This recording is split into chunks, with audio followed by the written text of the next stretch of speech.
마가복음 9장 20절부터 29절 말씀 보겠습니다.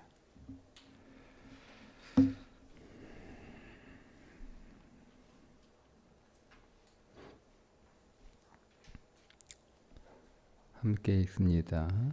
이에 데리고 오니 귀신이 예수를 보고 그 아이로 심히 경련을 일으키게 하는지라. 그가 땅에 엎드러져 구르며 거품을 흘리더라.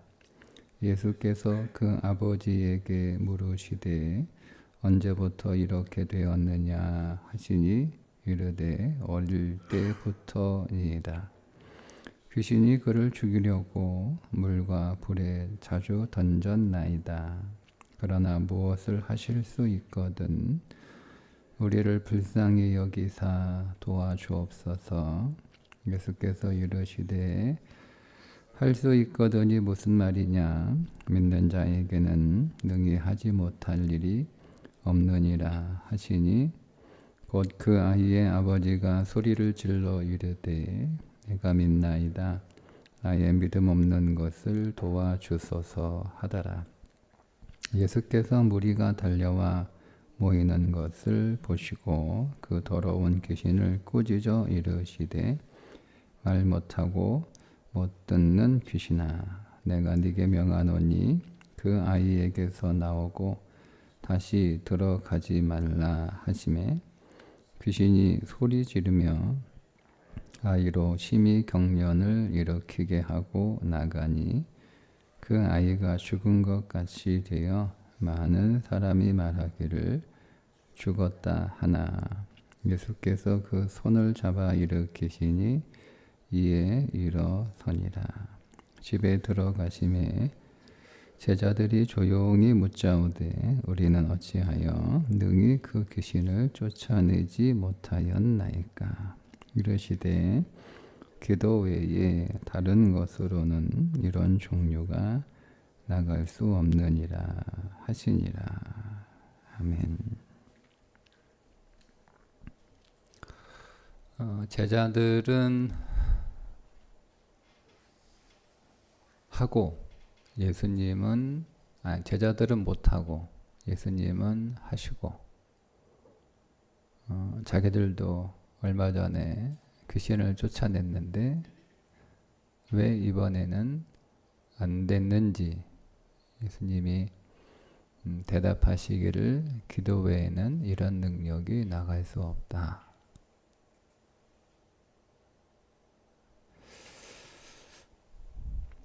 근데 우리가 어제 함께 나누었던 말씀과 좀 이어서 같은 맥락 안에서 오늘 본문을 좀 이해해 보면 그러면 이런 질문이 가능해지는 거예요. 기도가 뭘까? 기도가 뭘까 하는 거예요. 오늘은 기도의 다양한 정의들이 성경의 사건을 통해서 우리들에게 말씀하고 있지만 오늘 이 어릴 때부터 말 못하게 하는 귀신 들린 이 아이의 고통을 치유하기 위해서는 우리에게 어떤 마음의 기도가 필요한가? 어떤 마음의 기도?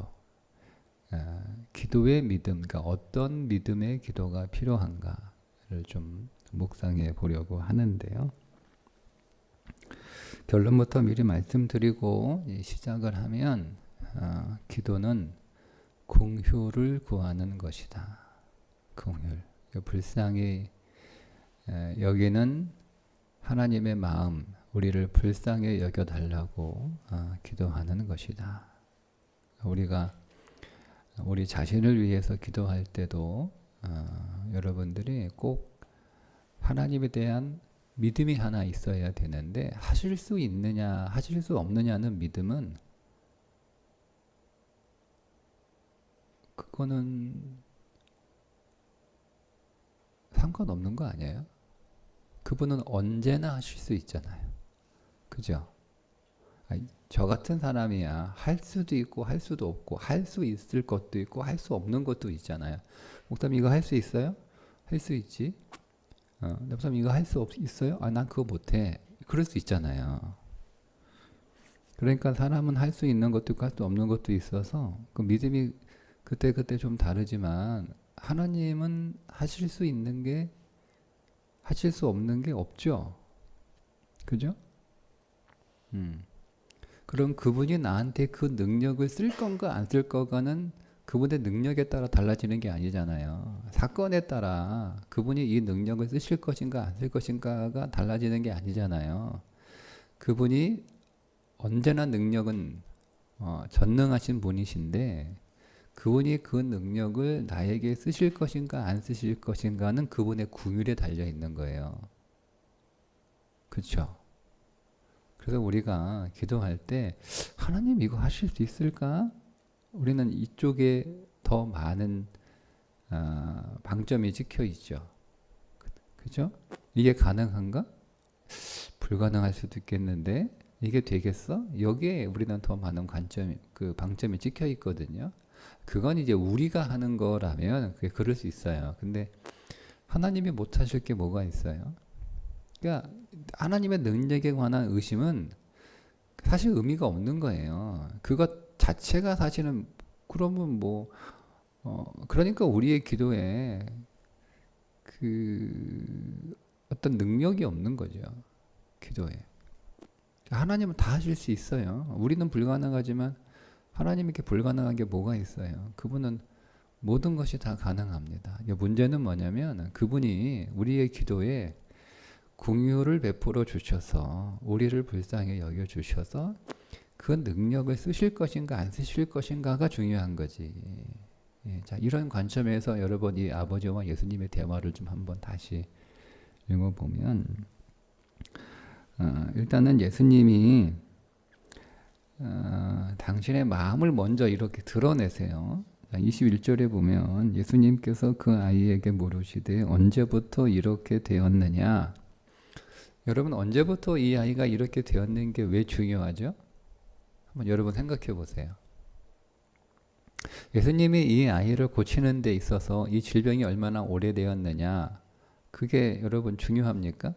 얼마 안 됐으면 고칠 수 있고 아주 오래됐으면 이런 못 고칩니까? 왜 이거 물어보지? 이거 물어본 적이 없거든요. 어? 맹인 고칠 때도 언제부터 못 봤어? 이거 안 물어보셨잖아요. 너 언제부터 안전뱅이였어? 이거 물어보셨나요? 왜 물어보셨어요?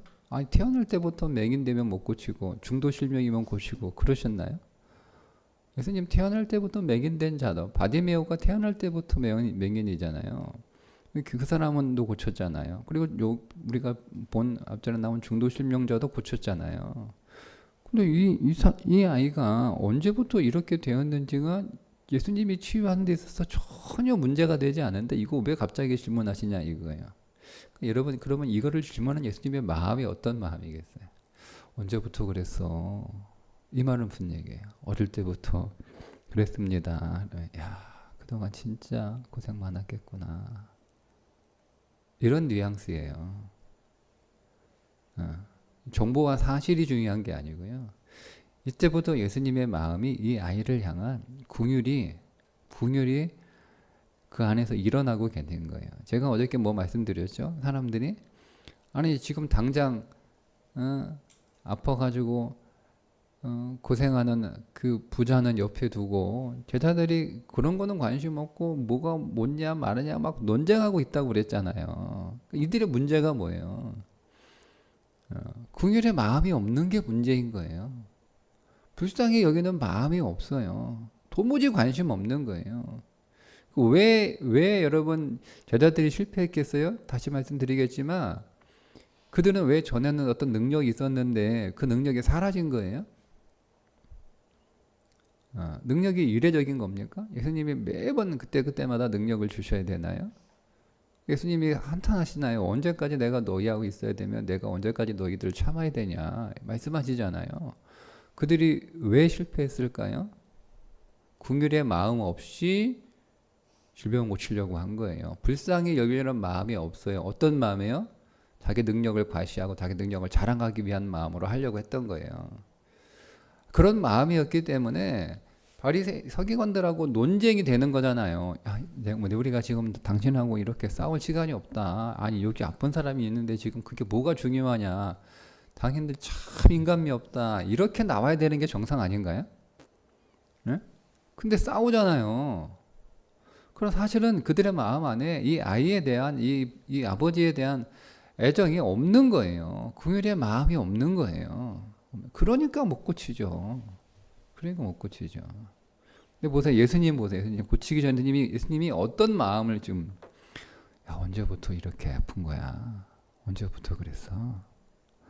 아유, 당신 애 키우느라 어릴 때부터 그랬으면 당신 진짜 마음고생 많이 했겠네. 아유, 이 아이가 지금 어릴 때부터 지금 아마 추정하건대 그냥 성인이 좀 되어가는 그런 좀 더 나이 든 청년 정도? 뭐 그 정도 되지 않았을까요? 뭐 아니면 뭐 보통 12살이면 그 아이들 뭐 결혼할 정도 나이가 될 정도였으니까 어쨌든 뭐 오랫동안 어릴 때부터 이 아이가 얼마나 다른 아이들하고 어울리지도 못하고 언제 발작할 줄 어떻게 알아요?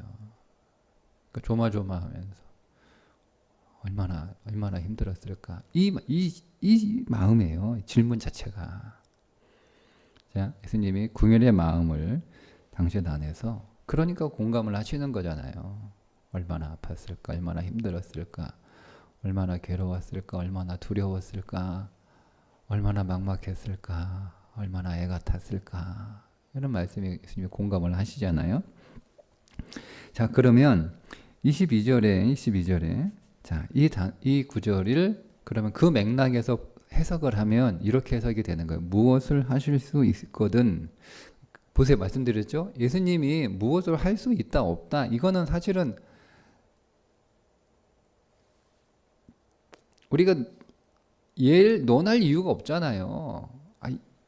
무엇을 하실 수 있거든. 그냥 예수님에 대해서 믿음이 없다면 그냥 그가 사람이었다면 그가 사람이었다면 이 아이를 그가 그냥 의사였다면 예수님이 그냥 의사였다면 이걸 고칠 수 있는 능력이 있을 수도 있고 없을 수도 있잖아요. 의사에게 데려갔으면 그러면 이제 이 질문이 맞아요. 근데 예수님에게 데려갔다면 이 질문은 잘못된 질문이에요. 이 능력에 관한 질문이라고 우리가 이해를 하면 그렇게 할 수도 있어요. 그렇게 하시는 분들이 계시니까 제가 갑자기 그런 분들 다 이렇게 무시하는 것도 들 수 있는데 제가 분명히 전제를 맥락 안에서 제가 해석을 한다라고 말씀을 드렸어요. 어제 나누었던 그 말씀의 맥락 안에서 그 관점에서 그럼 이 질문은 예수님에게 나에게 긍휼을 베풀어 주실 수 있거든요. 예수님 하실 마음이 있거든.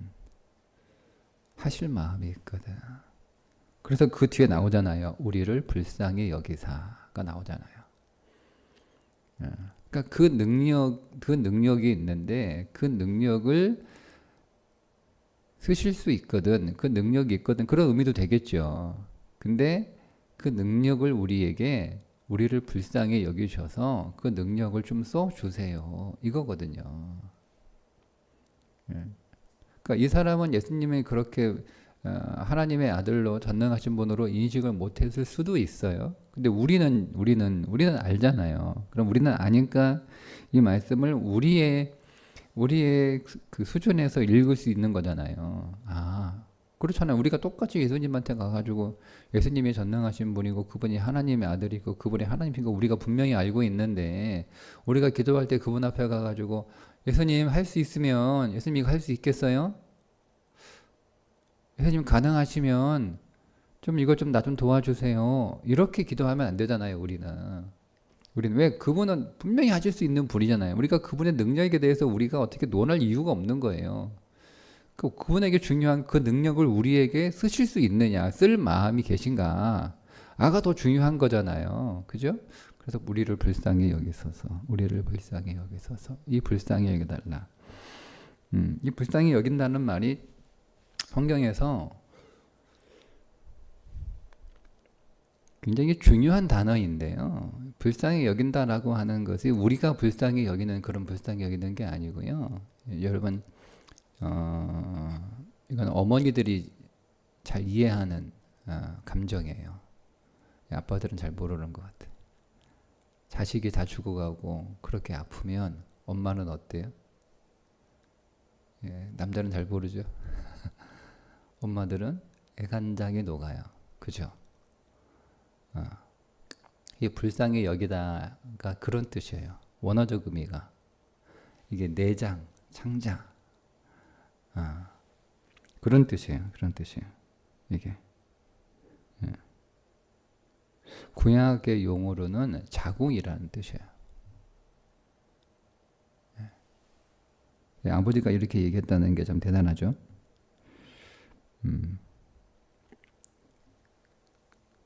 그러니까 지금 내가 이 아들에 대해서 느끼는 그 애타는 마음이잖아요. 그죠? 지금 내가 이 아들에 대해서 아버지로 정말 애간장에 녹을 정도로 속이 다 타들어갈 정도로 그렇게 내가 이 아이에 대해서 너무 그런 그 애타는 그 애통하는 막 그런 마음이 있는데 나와 같은 마음으로 이 문제를 봐달라는 거예요. 예수님한테. 불쌍히 여기는 건 우리가 지나가는 가난한 사람이나 지나가는 뭐 노숙자의 불쌍해서 주머니 꺼내가지고 돈 주는 그런 불쌍한 정도의 수준이 아니에요. 성령이 말씀하기는 불쌍함은 주님에게 적용할 때는 그런 불쌍함이 아니에요. 그런 마음을 달라는 거예요. 그런 마음을 좀 베풀어 달라는 거예요. 그런 마음을 좀 당선해서 일으켜 달라. 근데 이미 주님은 그 마음이 일어났잖아요. 그 앞절에서. 그게 언제부터 이렇게 된 거야? 라고 물으시는 거예요. 그러니까 23절에 이르시되 할 수 있거든 무슨 말이냐. 믿는 자에게는 능히 하지 못할 일이 없느니라 할 때 주님이 하실 수, 그럼 제가 똑같은 질문, 주님이 하실 수 있는 능력은 주님이 하실 수 있다 없다의 그 능력의 의미가 아니고요. 그분이 나에게 긍휼을 베풀 것인가 베풀지 않으실 것인가에 대한 믿음이에요. 할 수 있다 할 수 없다. 주님이 여러분 할 수 있다고 믿으면 하시고 할 수 없다고 믿으면 안 하시고 그렇습니까? 아니잖아요. 여러분 제자들이 믿음이 없다고 분명히 얘기하잖아요. 제자들이 풍랑을 만났을 때 왜 너희들이 믿음이 없느냐라고 책망하시잖아요. 그러니까 믿음이 없는 상태이잖아요. 그럼 제자들이 믿음이 없어가지고 예수님 일 안 하셨습니까? 믿음이 없어도 일을 하셨잖아요. 그러니까 그분이 그분이 능력이 있다 없다 이거는 우리의 믿음에 그렇게 뭐 우리가 안 믿는다고 그분이 일 안 하시고 뭐 우리가 믿는다고 뭐 더 일하시고 뭐 하실 걸 더 하시고 안 하실 걸 더 하시고 그런 게 아니라 정말 이 맥락 안에서 이 그 사건 안에서 정말 우리가 그분에 대하여 가져야 될 믿음은요. 그분은 우리를 긍휼히 여기시는 분이라는 거예요. 그분에게는 한량 없는 긍휼이 있다는 거예요. 여러분 이 사실을 믿으셔야 돼요. 이 사실을 믿으셔야 돼요.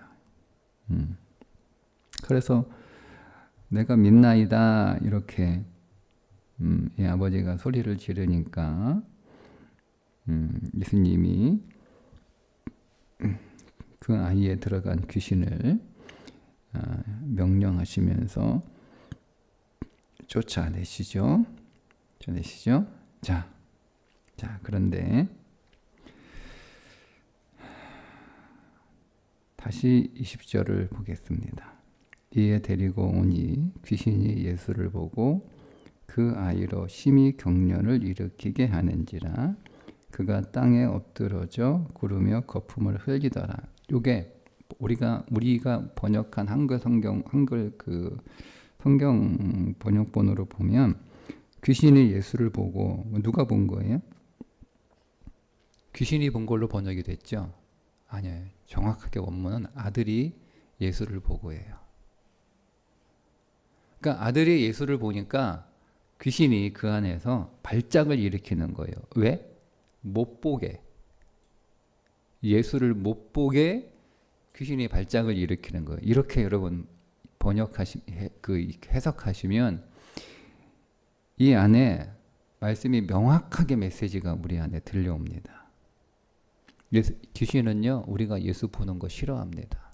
왜 싫어하죠? 그분은 긍휼이 풍성하신 분이라. 그분을 쳐다보면 그분은 불쌍히 여기는 마음이 한량이 없으셔서 외면을 못해요. 그래서 우리로 예수를 못 보게 하는 거예요. 그래서 히브리서의 믿음의 주여 우리를 온전케 하시는 이신 누구를 보라고요? 예수를 바라보라. 이렇게 한 거예요. 그럼 여러분 예수님을 바라보는 게 어떤 의미인지 아시겠죠? 쳐다보는 게 아니에요. 구경하는 게 아니에요. 예.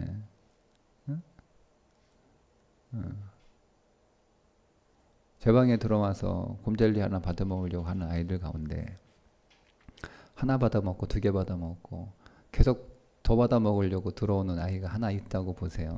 예. 그럼 이제 그거 더 이렇게 주면 제가 혼나잖아요, 그 엄마한테. 그죠? 그럼 애가 서가지고 불쌍한 눈으로 저를 쳐다봐요. 그럼 제가 외면할 수 있어요? 어? 외면할 수 있어요? 땡깡을 부리는 애는요 외면할 수 있는데요, 저를 불쌍한 눈으로 이렇게 쳐다보면 제가 외면할 수가 없어요. 그게 바라보는 거예요. 그게 예수님을 바라보는 거예요. 예수님을 째려보는 것도 아니고 뚫어지게 이렇게 보는 것도 아니고 예수님한테 쳐다보면서 주님 좀 저 불쌍히 여겨주세요. 그러면 그분이 그 외면을 못해요. 그 사실을 귀신이 우리보다 더 잘 아는 거예요. 하나님이 어떤 분인지를 귀신이 우리보다 더 잘 안다니까요. 여러분, 우리보다 성경을 잘 아는 존재가 귀신이에요. 우리는 귀신 앞에서 성경 가지고 까불지도 못해요. 너무 잘 알아요. 너무 잘 알아요. 너무 잘 알아요. 그러니까 귀신도 말씀 가지고 시험하잖아요. 너무 잘 알아요. 너무 잘 아니까 이 아이가 예수님을 쳐다보는 순간 이제 끝난 거예요. 그러니까 못 보게 하는 거예요. 못 보게. 그래서 발작을 일으킨 거죠. 예. 주님이 그런 분이시니까.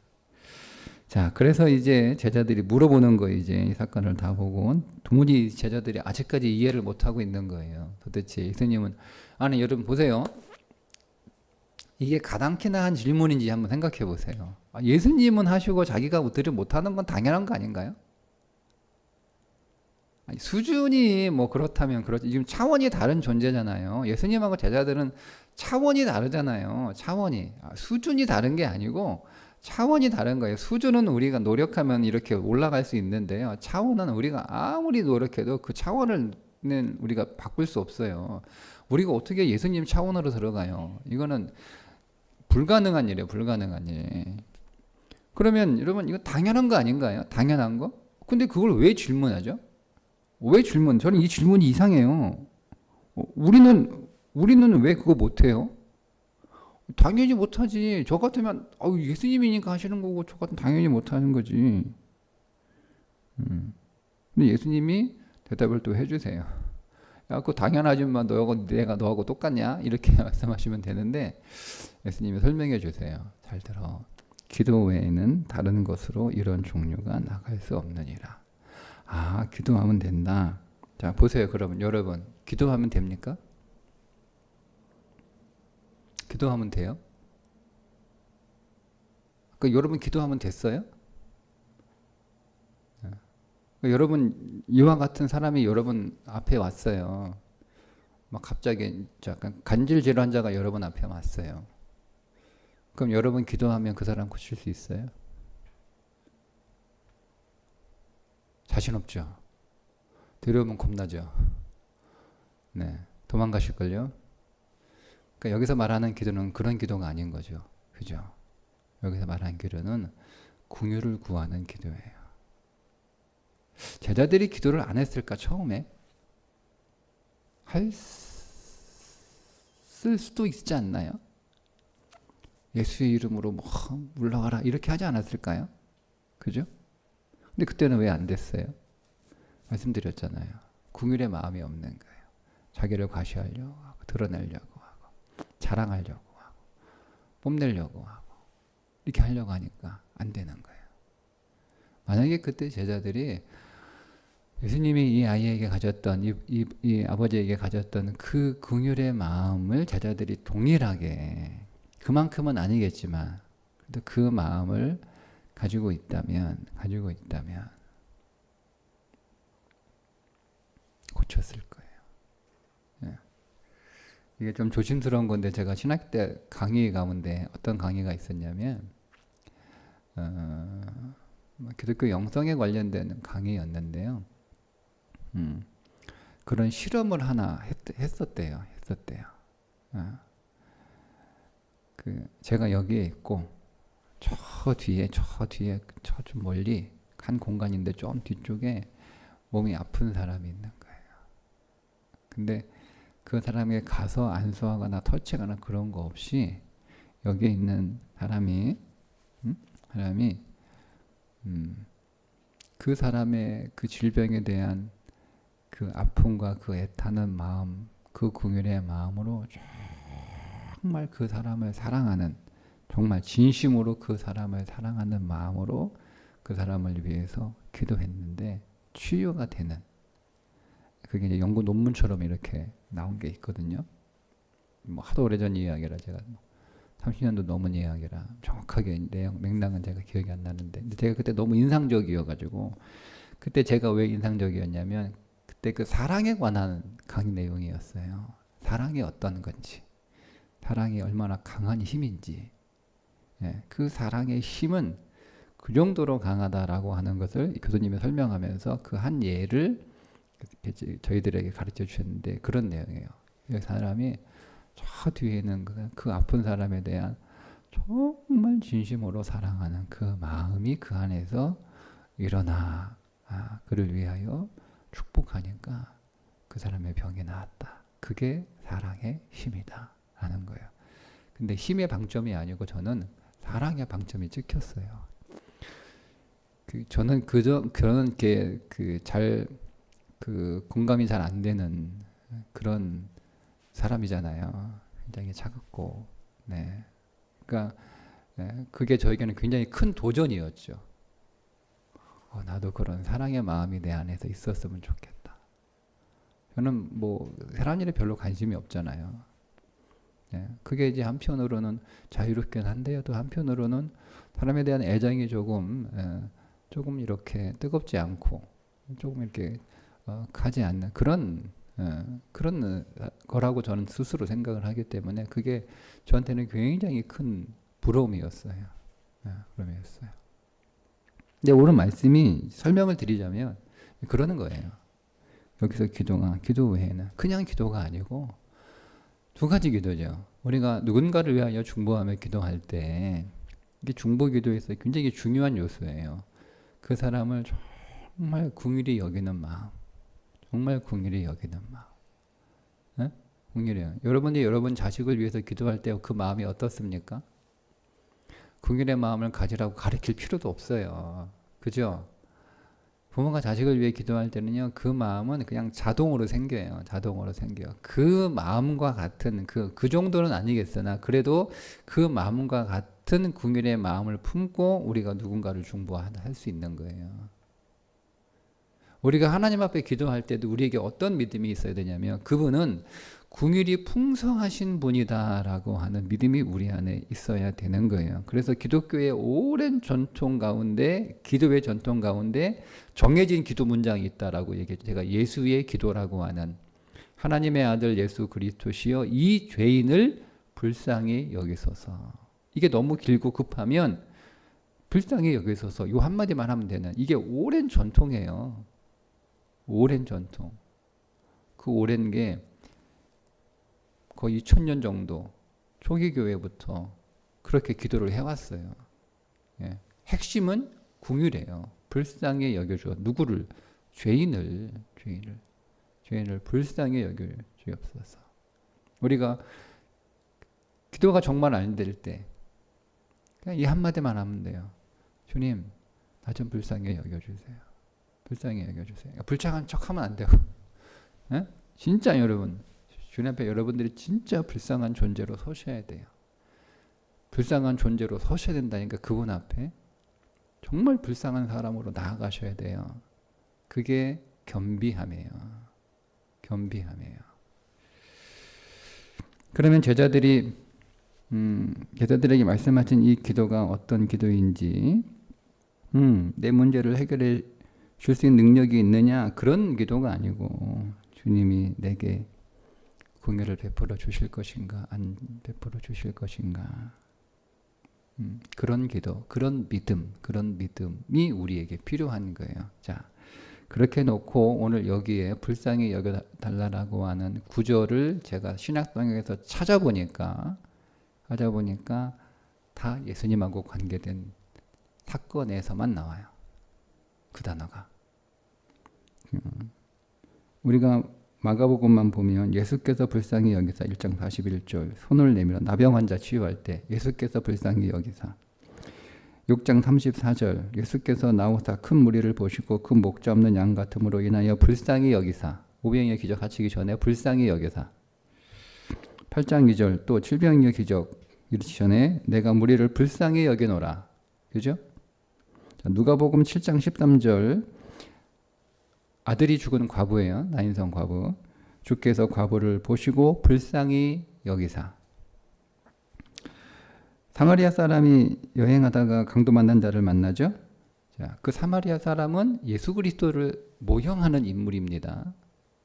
자, 그 사마리아 사람은 다른 사람, 종교인들, 제사장, 레위인들은 불쌍히 여기는 마음이 없었어요. 그게 포인트예요. 근데 이 사마리아 다 바쁘죠. 사마리아 사람은 뭐 한가해서 한 게 아니란 말이에요. 이 사람도 바빠요. 일정이 있어요.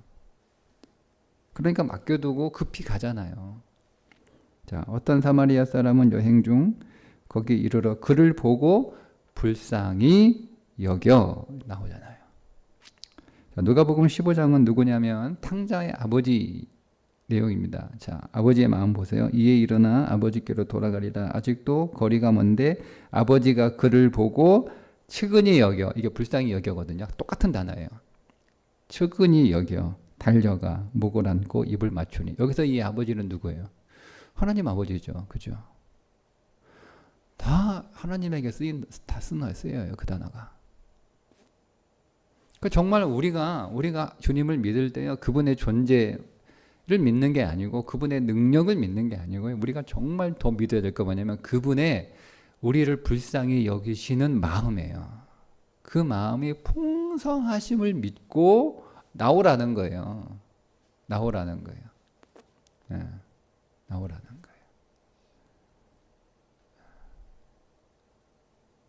주님은 지금도 우리를 불쌍히 여기십니다.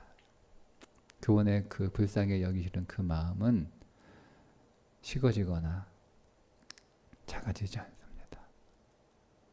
그분이 오늘 우리를 구원하신 것도 아들을 내어주신 것도 불쌍히 여기시는 마음에서 나온 거예요. 네.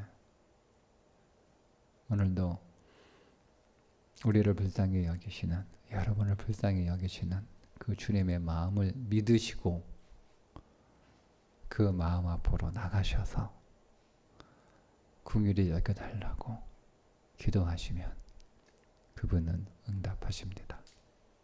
오늘도 그 주님의 마음을 드리는 하루가 되시기를 주님의 이름으로 축복합니다. 기도하겠습니다. 하나님, 오늘도 우리를 불쌍히 여기시는 긍휼이 끝이 없으신 그 주님의 은혜 앞으로 나아갑니다. 주님, 오늘도 우리를 불쌍히 여겨 주옵소서. 예수님의 이름으로 기도합니다. 아멘.